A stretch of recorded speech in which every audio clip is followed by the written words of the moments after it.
Welcome back to Everyday Behavior with Dr. Marianne. I'm Marianne Shepard, and I'm a psychologist. I often work with children with autism and developmental disabilities, but this month we are talking about commonly missed skill deficits and how to assess skill deficits. And so last month we talked about the function of behavior. And so in the function of behavior, the last thing that we talked about was that you need to identify a replacement behavior. And when you're looking at a replacement behavior, you're looking at a specific behavior you want the child to engage in instead of engaging in the problematic or undesired challenging behavior. And so once you identify that problem behavior or that replacement behavior, this is a skill or a behavior you want the child to do instead, then you have to ask yourself, can the child do this? Will the child do this?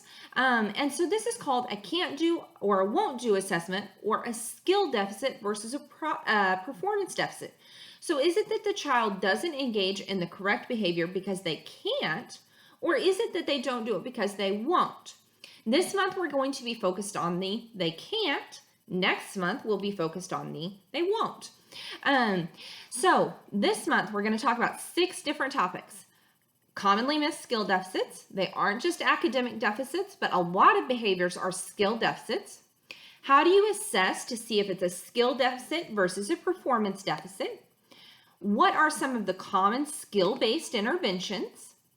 How do we do skill instruction? So if it is a skill-based deficit, how do we intervene on that, or how do we teach them that?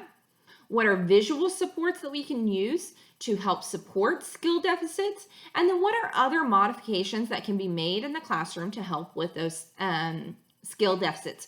So this month is completely focused on skill deficits, because we definitely want to rule out before we just try to reinforce the behavior or punish the absence of the behavior. We want to rule out and verify that yes, the child can engage in the skill that we want them to do as a replacement behavior.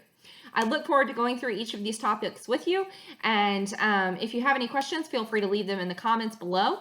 For supplemental materials, you can visit us on our website at everydaybehaviors.com, or you can find us on Facebook at Everyday Behavior with Dr. Marianne. Thank you.